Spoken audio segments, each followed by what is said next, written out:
I set up for 2 mediums were here, but I did extend Carlos's stint a little bit, so he's running a little bit longer on his mediums because he's a little bit higher up the grid. So I thought, let's try and keep Sainz on the podium.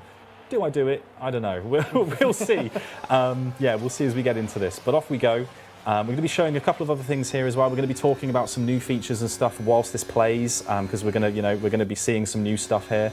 I am very, very keen on something that people may have seen in the trailer, which is the visor cam. I'm obsessed with this. I had to keep turning it off because I would watch an entire race in visor cam, just as I would in F1 in real life. Like if I had the ability to click through all the driver cams, which I think you can on F1 TV, but I don't have that ability. So I would love to watch every single race from visor cam, and I think that's a really, really cool thing. So we're going to see that in a minute as well, because I think I obsessively switch back and forth between that when things get exciting.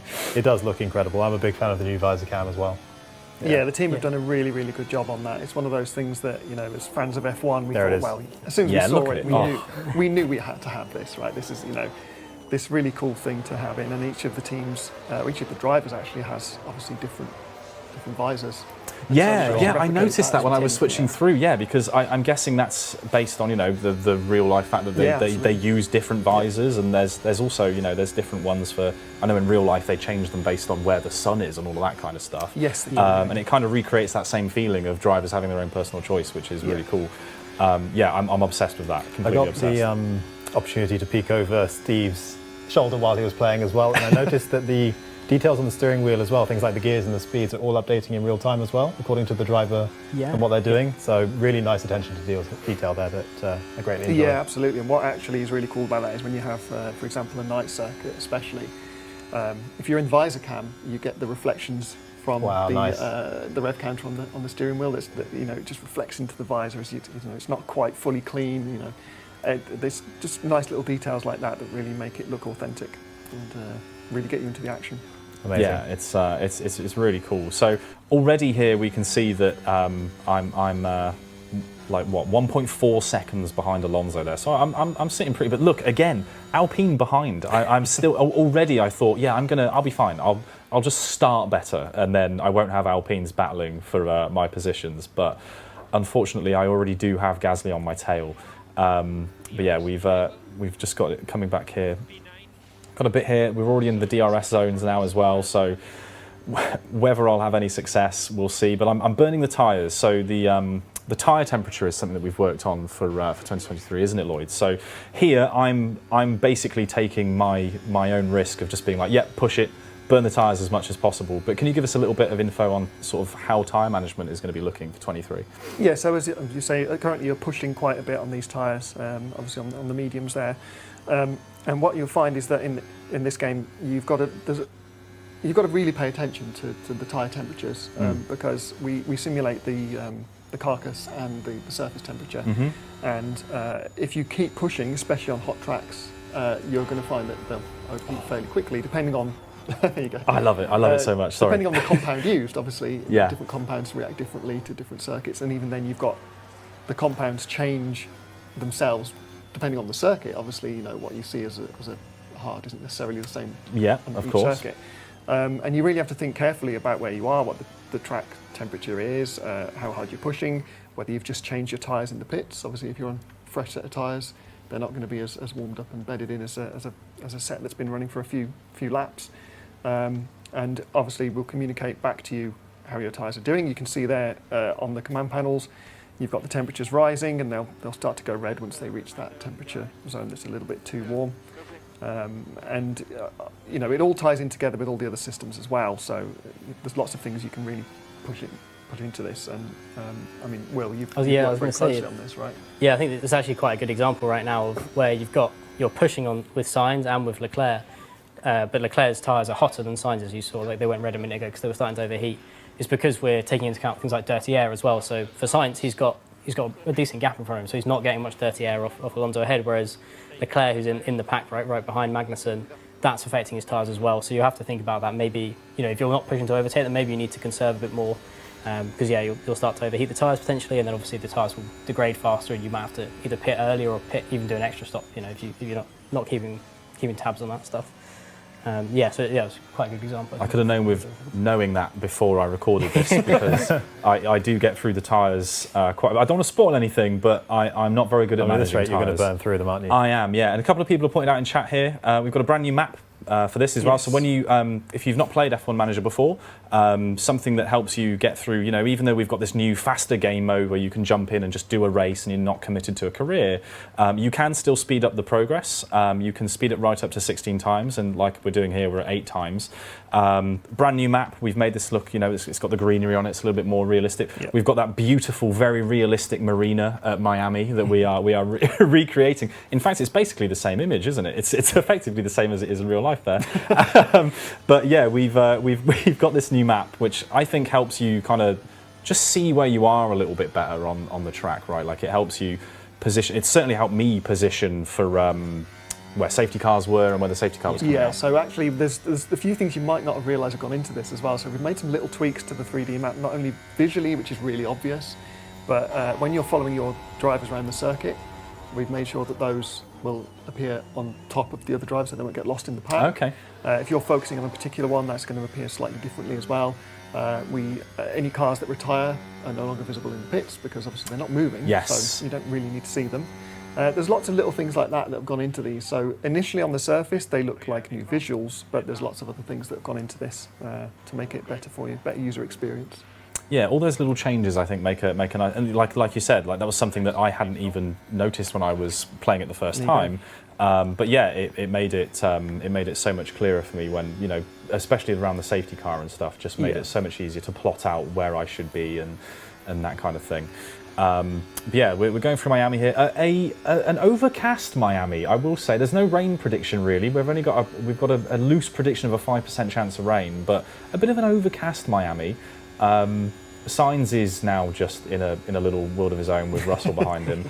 Leclerc obviously having a bit of the same thing with Kevin Magnussen as well, which I think we'll see that battle heat up at some point. But Russell absolutely intent on getting past me, so we're keeping the pace up a little bit, even though the tyres are a little bit burnt. So going into this, what strategy did you want to put into it that was going to be different from the standard strategy that was used by Ferrari before? That's a very brave question. Did you make me, so you made? I saw at the beginning you were playing around with the pitting strategy. Did you change the lap or? I did, yeah. So what I did was effectively. So what you can do within the game is effectively choose how long your stint is going to be. Mm-hmm. So I left Leclerc on the. There we go. Leclerc and Magnussen are battling back and forth there now whilst we speed it up. But I left Leclerc on the basic, the stint it recommended. We give you like 3 presets, and I left it on the basic A preset for that. But because Sainz was a little bit up the order, I didn't want to risk him pitting too soon and losing that podium track position. So I thought, yeah, we'll leave Sainz out for a little bit longer. This is a tight street circuit, as many F1 people know, that a tight street circuit with 20 cars going around it is going to be quite an interesting thing, especially when there's 57 laps. So whether we do all of those laps and my pit strategy works out or not is a different matter, which I think we'll find out fairly shortly. But yeah, for the time being, this strategy is working. This is what I wanted. The gaps aren't too bad. Perez is leading. You'll see Verstappen has flown up so many places. He's got the fastest lap, as he's often wants to do. Yes, that seems to be the trend for 2023 so far, doesn't it? And yeah, that seems to be what's happening here as well. Somebody said, any mouse support for PS5, gents? Mr. Rich, yes, we have mouse and keyboard support for consoles. That is something that has been added to 23, isn't it? Yep, new feature. You can just pop keyboard and mouse. Plug it in, yeah. Just plug it in and do it. Not that I think we actually got a lot of feedback that the controls for the consoles were actually really well received. There was a lot of people that were quite pleased with those controls, but a lot of people prefer a mouse and keyboard. I'm a mouse and keyboard person. I'm a PC gamer. So yeah, absolutely. We now have the ability to control it with a keyboard and mouse on your console.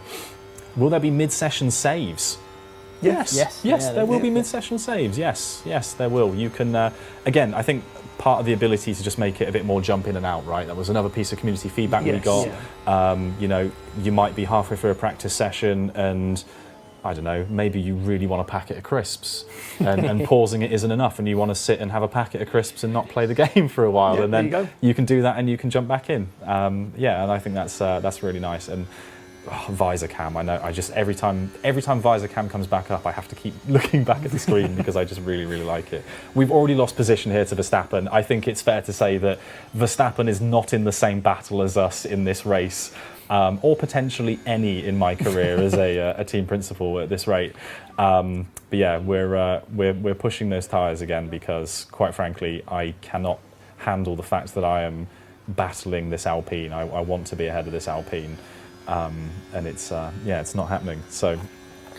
While we have a moment and we're watching you, battle it out and slowly but surely lose places. Thanks, Bruce. You can play next time. So far. I would like to take advantage of, especially Lloyd, your expertise and knowledge on the series. For anyone who's joining us on Twitch and hasn't played the previous version of the game, could you just give us a little overview of what F1 Manager is about, what role the player takes on, and the kinds of things they will manage and do for their teams? Yeah, so it's obviously, the clue's in the name, it's a management title, so you essentially take on the role of the team principal for a Formula One team. You can take that role for any of the real-world Formula One teams for the 2023 season. And you can basically play through on all of the 2023 circuits, and you can manage the team both on and off the circuit. So obviously we're looking at on-circuit action at the moment, currently in a separate mode, but when you're in career mode, for example, you will manage that team from start to finish, and you can essentially take on not only the circuit stuff, but also back at the HQ, things like car development, driver development, even things like you can manage what the pit crew do of a morning, of an afternoon, and that's something we've added in this one. And it's just, making sure that we've got everything as real as possible and giving you the details you want, right? Sure. Yeah, no, you really can get down into I don't want to call them minutiae, but all of the details and really every element of managing a team. I'm actually keen to ask you about the development of car parts in particular, because I know that's changed somewhat for this season as well. What can you tell me about that, which is new? So the car part development, not only have we made it a little bit more accessible in terms of how you utilise it, and obviously that's not visible here, but players will see that when they see the screens. But you've also now got the idea of developing parts based on their durability. So you've got various options available to you for that. So you can essentially set it to be more durable, which is great, but it will have slightly lower performance. But it just means it will last that little bit longer. It's mostly down to the weight. To make it more durable, it's a little bit heavier. And what that also means is it's less likely to fail on parts inspection. So we have a system that after the races, they'll come along and inspect your parts. And if they're not quite up to scratch, there's a chance they'll fail. You'll then have to go away and either, if you haven't, build new ones, have them available in your factory, in your warehouse, or just fit them if you've got them available. Smart managers will have, smart team principals will have already developed those extra parts and have plenty of stock available, and so they'll be able to just switch them out. Or in some cases, you might use that as a chance to research something new for the future.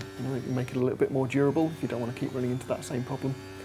And it just means you've got a little bit more to think about. Sure, just an extra consideration to bear in mind when you're developing. All right.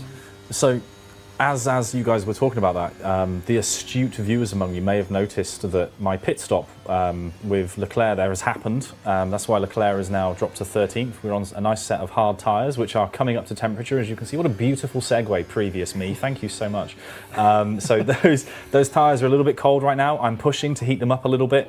That's my strategy anyway. I hope it works. However, there was something that popped up there that I wanted to touch on a little bit. When we came into the pit stop, it popped up at the end of my pit stop and it said fastest pit stop, 10th, and then popped up to second, telling me that I had the second fastest pit stop. Can you allude a little bit as to what that might mean, Lloyd? Yeah, so, obviously you can read into that. You see that it's the fastest pit stop awards. Yeah, right. That's something we've implemented. So obviously there's an extra bit of incentive there to keep training your pit crew to the right level. You can, if you really want to, just make them focus on pure speed. Okay. If you want to do that, that's fine. You might be able to get that award. There's a bit of extra, there's a bit of extra reward on the line for that, isn't there? Increases the chance that they'll make mistakes.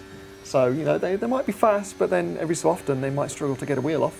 Yes. So it's a bit of a balance there. So there's been certain times when I've been playing the game where I've just gone, right, hit the gym, the full month, and then by the time it gets to a race day, they're just absolutely exhausted. But you can do that if you really want to. This is it, yeah. So this leans into our the new kind of key staff member for 2023, Yes. the sporting director. So yeah, we now have the sporting director role in the game, which is effectively responsible for. It's a bit of a. It sounds like a very broad role, doesn't it? But they are responsible for kind of all the trackside operations at the race weekend. So your sporting director is going to be responsible effectively for preparing your pit crew and sorting out their training. So we're going to have a deeper system for training regimes for pit crew in the game this time on a monthly basis, where you can go in. I mean, you can customize it. You can have a balanced approach, similar to how we've got with the driver development. The car part development, where you can choose balanced or focuses. Yeah. There's a similar thing where you can focus your pit crew on various areas, like you said.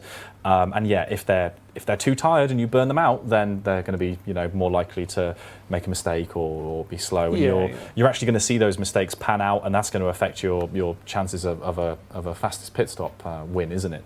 Yeah, it's a balancing act, right? So obviously pit crew development itself is nothing new. It's something we've done in the game before, but it's the extra depth you've got now. And exactly. It's just adding in all those extra little bits that you've really got to think about, because as we've said, you can have things like pit stop mistakes. There's quite a variety of those that can go wrong as well. Yeah. It's not just a case of the wheels coming off. You can also mess up in other ways. But yeah, it is just sort of tying it all together, and the new staff member also ties into that, because they've got their own development stats as well and development processes, which also tie into it quite closely. So here's me setting up my next pit stop. I ignored our engineer saying that we were in the pit window, just so I could set it up myself for the next lap. I kind of wanted to hold out to see if I could gamble on a safety car, but we're on lap 25. My tyres are at 43%. They could still go a little bit longer, but at this point I was thinking, can I hold this position for longer, or is everyone else going to pit around me and am I going to be in trouble? So I think actually my pit stop with signs ended up being pretty good. But we're going to get to that here. You can see me speeding through these options here a little bit just to see where we are. Here we go. Okay, I'm in the pit.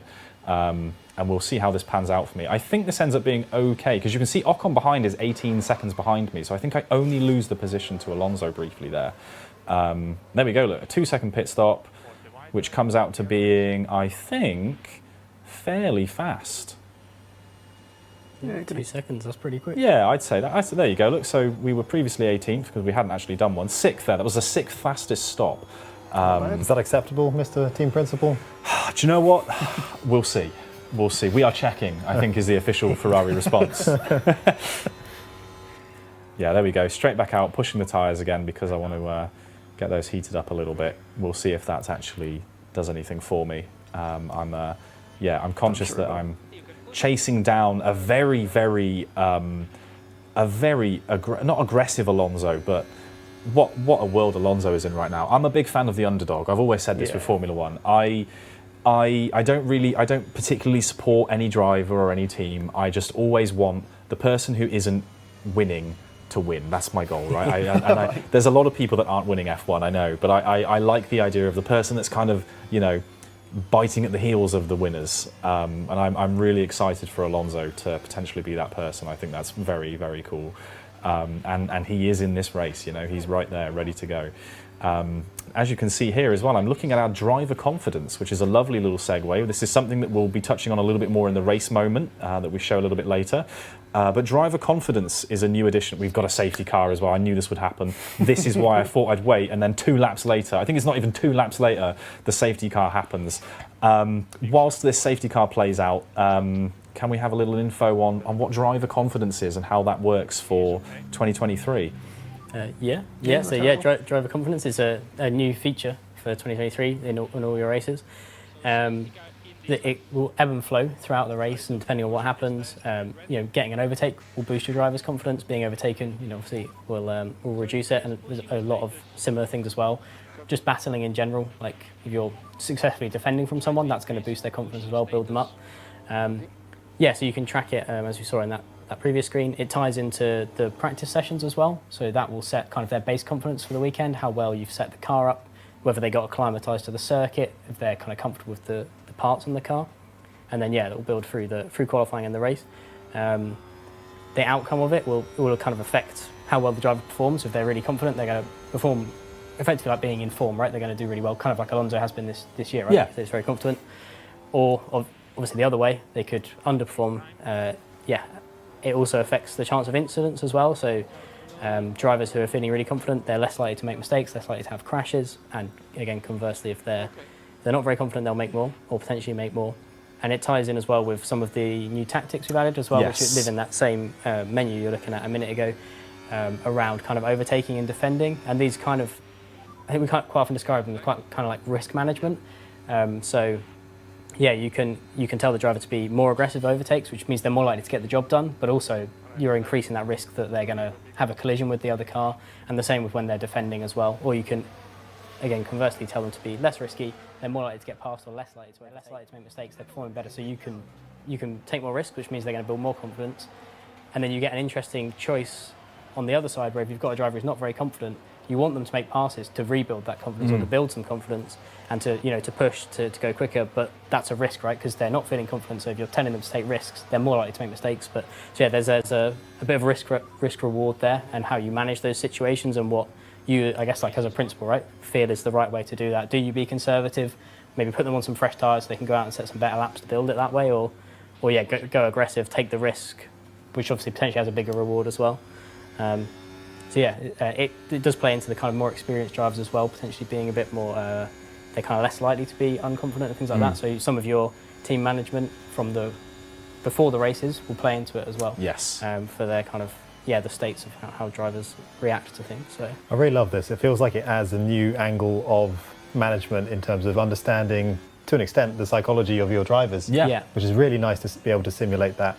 You might even start making decisions like, if I want to build up my, say, second driver, I'm going to give them more time, I'm going to build up that confidence. And yeah, like you say, right down to the moments of, okay, do I decide to ask them to overtake or not, just based on how confident they are. That's a really nice level of detail. Yeah, and it plays in with their engineer as well, which obviously, again, the engineer was a staff member in the previous game. You see them on the radio all the time in the races and stuff.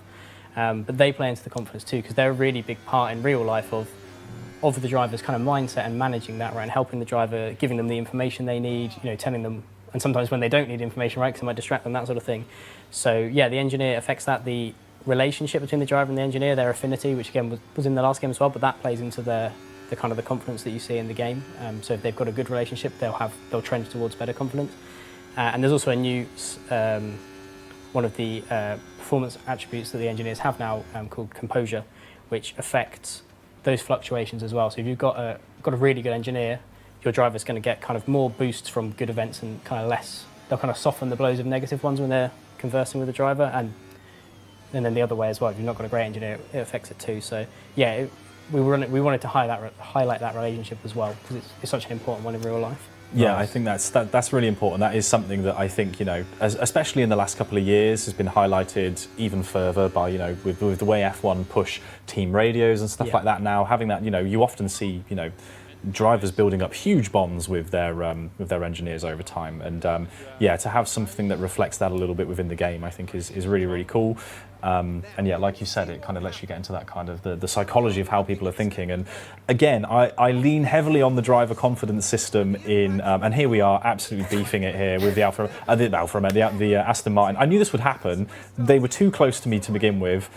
So just to save a bit of time here, because these streams always run over, I changed my front wing. I had to change my front wing after that crash. And I also put on a pair of soft tyres just to try and wing it for 20 laps. I thought, yeah, fine. So we've got a pair of worn softs on as well, most importantly. So they're 74% worn already.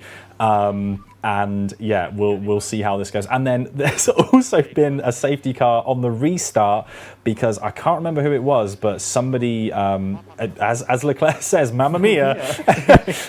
there was an accident on the restart, that first corner, which is again something that we've looked at. Right, we've got a bit more first corner action coming for the game. Yeah, so there's the way that's been implemented is essentially the cars will now use a lot more of the track width. So you'll see them pushing a little bit more over the curbs. They'll be able to, have more battles through corners and things. And alongside that, obviously, there's a chance they've there'll be a bit of wheel-to-wheel contact in the corners, and obviously the time you most see that is on the first corner. Yeah. Not necessarily at every circuit, but there's some circuits that are especially bad for it. Yeah. As I'm sure we're all aware. Yeah, and yeah, like, you know, we're on a tight street circuit here. I'm not surprised there was a bit of chaos on the restart. Maybe those Aston Martins are a little bit too confident. Maybe their driver confidence got a little bit too high, and they got a bit too cocky maybe. But we've seen them both now out, which has put me in a really nice position here. I don't deserve to be in this position at all. I've been fed this P3 and P5 currently, but the safety car has bunched everybody back up after the Aston Martin accident, and yeah, DRS is back. We're in the final 16 laps here. I can't even remember what my final positions were in this, you know. I was going to say, your confidence must be pretty high at the moment. It is, but I remember that I did this myself, and I've got a feeling that I don't end where I am right now. But we'll see how it goes. Again, those soft tyres are, you know, I'm not being afraid to push them. And I do have damage on Leclerc's car from the crash with the Aston Martin, and I could only repair the front wing, of course. So, yeah, obviously Leclerc after that crash, probably not 100% happy. I'm a little bit concerned that there might be a bit more damage to the car, so I've told him to avoid any high-risk curbs just to try and chill things out a little bit. There is a little bit of damage there that we're going to have to look at, and that is kind of a nice inadvertent segue into the idea of aerodynamic parts and durability. Can we shed a little bit of light on that area that we've looked at?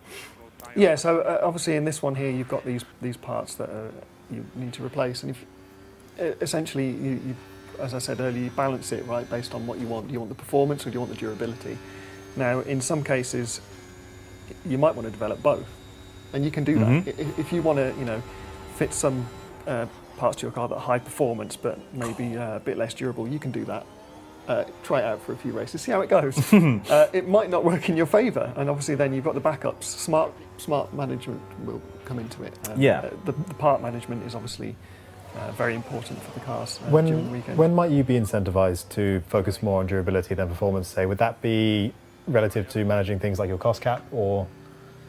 Yeah, basically. Obviously, if you're struggling with money, you're not going to have all the budget to keep developing parts and then upgrading your manufacturing facilities in order to build those parts. So you might want to sort of pull back a little bit and go, well, I'll make them more durable. I'll focus on developing other areas. So whether that be upgrading things like your racing simulator or your visitor centre to get more income. There's so many things you can balance it against. And let's not forget, you can also do research for future seasons as well. So you might want to just say focus on durable parts for this season, get to the end of the season, you know, do as well as you can, and then next season, you know, develop for the future, like Haas did a few years ago. So you know, you can also take that approach to it. And the cost cap in general is, again, something that we've sort of looked at as well, right? So kind of rebalance that a little bit. Again, a bit of community feedback was that it maybe wasn't as effective. So we've looked at that, right? Yeah, so there's been multiple rebalances going. I'm not going to go into like crazy amounts of detail. No, of course. Because obviously there's still, I will say as well, there's still balancing ongoing. As always. Work in progress. We've got our little work in progress there. Yeah, so that has been rebalanced to make it more realistic, let's say. You know, it's not going to be a case of just throwing money at absolutely everything and seeing what sticks. You just have to be very careful with it. And I've noticed this myself in my playthroughs. I essentially had to be very careful with which parts I was developing, and may have pushed it a little bit too far. But yes. You know, that's the risk you take, right? Yeah, it is, exactly. And again, I think all of these little things will add up to make it a bigger challenge, right? That's the dream, is that we want it to be a bit more of a challenge for people as well. I certainly have noticed that I am not as good as this game as I was last year. That might just be me. I am very much send it and see what happens kind of person. And that worked really well for me on our last streams, because it was always a case of me just being like, yeah, we'll just wait for a safety car and we'll see what happens. And that's always works quite well, but so far not working. Well, what you've just said there actually touches quite nicely on some comments I saw a few minutes ago, talking about difficulty compared to last season's game. So what were your thoughts on that going into developing this game? So obviously community feedback is something that we do read frequently and take on board, and it's certainly something that we looked at, and there were several areas which were sort of key to that, and we looked at it and across the board made different changes to approach. So first of all, it is the cost cap one. That is something that we needed to adjust slightly, but it's also how the other teams make progress as well. So there's various bits that go into this, including other teams developing their cars in certain ways, and also on track. So that's something that will basically end up with more battles, essentially. The AI teams can now push much harder. Sure. They're a lot smarter in terms of the strategies they choose. They don't necessarily just choose a strategy and stick to it. They will react to ongoing track action, and they're constantly hunting for the best pit stop strategy as well. So it's not just a case of them giving you better battles with things like ERS, DRS, and the pushing their tyres, for example, but it's also how they handle the on-track action and react to it in their overall strategies as a team. Sure. It's not just a case of them going out and racing around the circuit. They will give you a battle, and I've found this myself in my playthroughs. I've come across certain teams where I've gone, I can't quite beat them. I just don't have the car for it. Yeah, and I'm here struggling on these tyres because I've made my bed and I'm now lying in it. I have. You can see Sainz's tyres are absolutely red hot.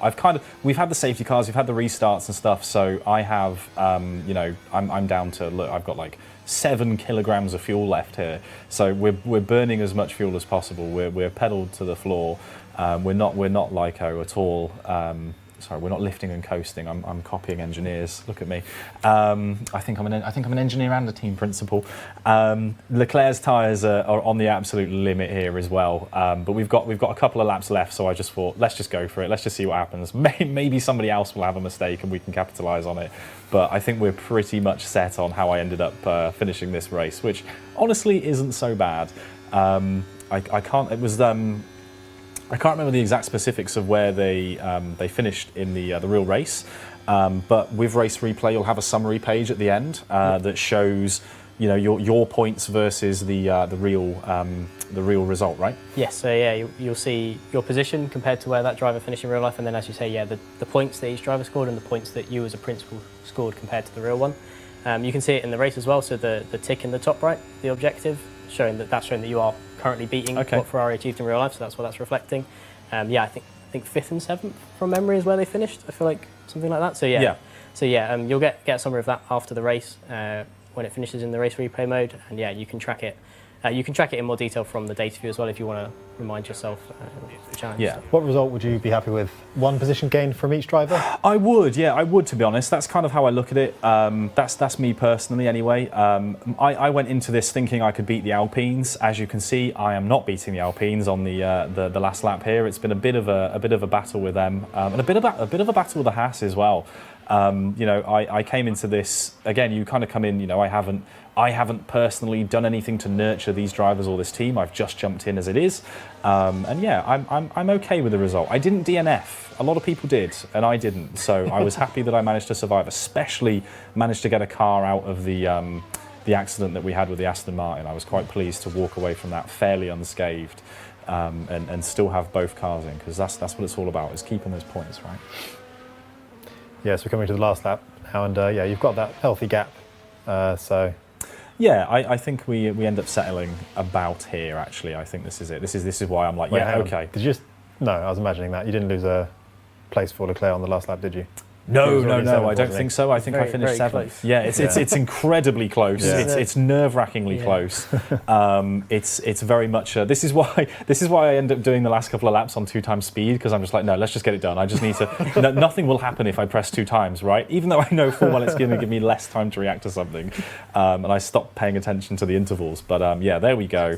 Over the line. We'll leave the fact that we've got a 4th and a 7th there, which I think it's okay. Like I said, you'll have a proper summary page on this.